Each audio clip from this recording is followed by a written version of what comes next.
Hey everyone, Aaron here. This is another video game impressions, and today's going to be and wait for it, Xenoblade Chronicles X. Now, this is only available for the Wii U, guys. This exclusive Wii U video game. You cannot buy this for any other systems: PC, PS3, PS4, Xbox, Xbox One, etc., etc. So only the Wii U. Just giving you guys that heads up.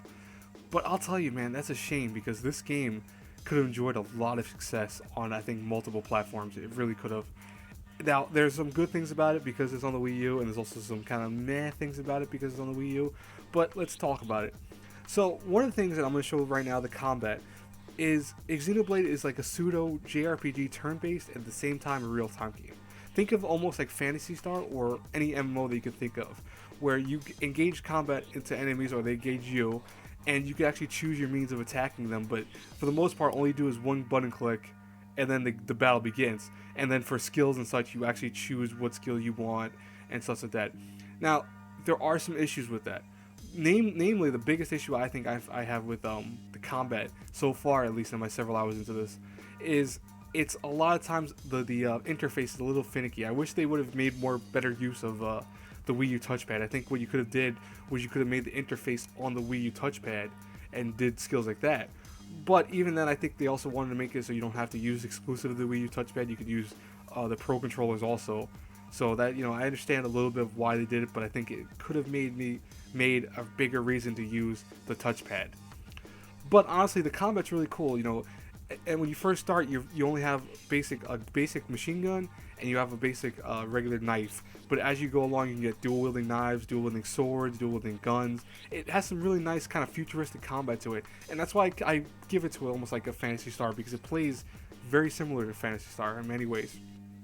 Now, also what's cool is you can actually make your own character this time.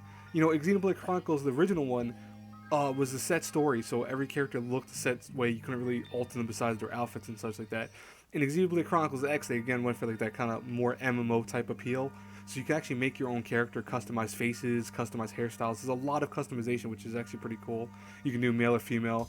But what's even better, and I think I didn't show it unfortunately here because I couldn't find a good image of it, but you can actually choose from voice actors that are from very popular anime/video game franchises. For example, you could choose Kirito from Sword Art Online, Bryce Paperback, I think his name is, or you can choose Yuri Lowenthal as one of the voice actors for the male side. For the female side, you got I forgot her name. I think her name is Terry something. I forgot. I apologize completely. I forgot her name. But you have a lot of cool female voice actors too from a lot of popular anime. So it really has some nice diversity in that you can make your character sound kind of how you want him to look, or him or her look. And I think that's really kind of rare for a lot of games because, typically when you play a lot of those character creation games where you can make your own characters, a lot of times, sometimes the voices don't ever fully match what you kind of made the character look like. And in this case, you can actually make your character look almost sound exactly the same as what they are looking like. And I think that's different. But honestly, the combat is one of the things, but also I think the graphics for a Wii U title are amazing. I actually think this is probably one of the nicest Wii U games I've played so far. It has some stunning graphics. You can see right there are the robots, which, by the way, is something you could use 30 hours I think into the game. You can actually use the robots, and I've seen some screenshots of it where you can actually have them fighting just like you fighting, and you're piloting them, and it's really cool. It's a nice little thing that this game makes you feel like you grow with it. You level up like in any other JRPG, but you actually feel like you're really progressing. You feel like you're getting a foothold in the world, and that's another thing, that this world is very massive.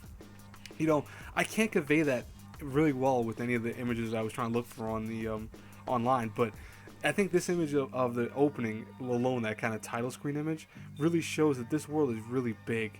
And that's something that you can go around, you can go different branching pathways here and there. There's not a lot of them. It's mostly a linear path in a lot of ways too, but the linear paths are really diverse and large. So like what I mean by that is, yeah, you can go straight on a path, and you can go story-wise, you can go straight, but there are a lot of kind of explorative ways of going about how you want to go that straight pathway.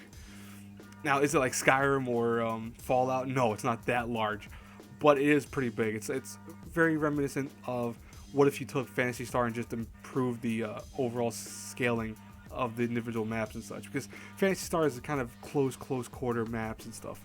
But overall, so far, Xenoblade Chronicles X is really, really cool. It has some really nice stuff going for it.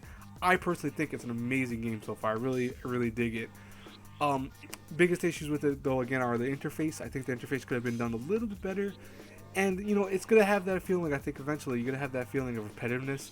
Because it's like any other JRPG, but this is really one of those games where once you've done a lot of it, you're not going to, unless you start progressing more and more with the characters and what you get armor-wise and equipment-wise, you won't feel like you're doing much more than always hitting the A button and then just occasionally hitting the A button for other attacks.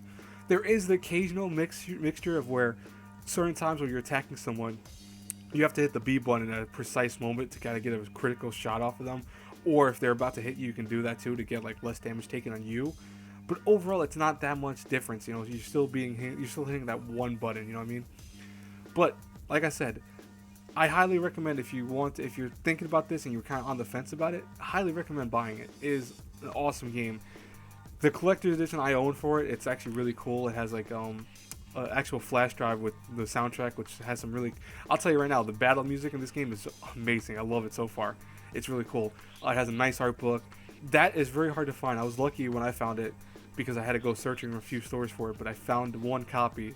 But most of the places were sold out of it completely because they were pre-orders only. But I highly recommend. It's only like $20 more, so might as well pick it up, you know. But anyway, $29 more. I'm sorry, because it's $89. So the regular game's $60. I was wrong with that math-wise. But anyways, guys, I hope you guys enjoyed this kind of first impressions. I kind of keep it short today, guys, because I have a lot of other stuff I have to do today in the day in general. So I kind of have to cut this review short, or impression short. But there's not much to say about this game outside of what I said. That's the thing about it. You know, I don't really have to delve too far deep into it. You know how it looks right from that first image when you saw the combat. It's never really changing from that. So it's not like I really need to show you a lot of images like other games. But anyways, guys, I hope you guys enjoy this. Please like, comment, subscribe. And until our paths cross again in the next review, have a good one, everyone. Bye.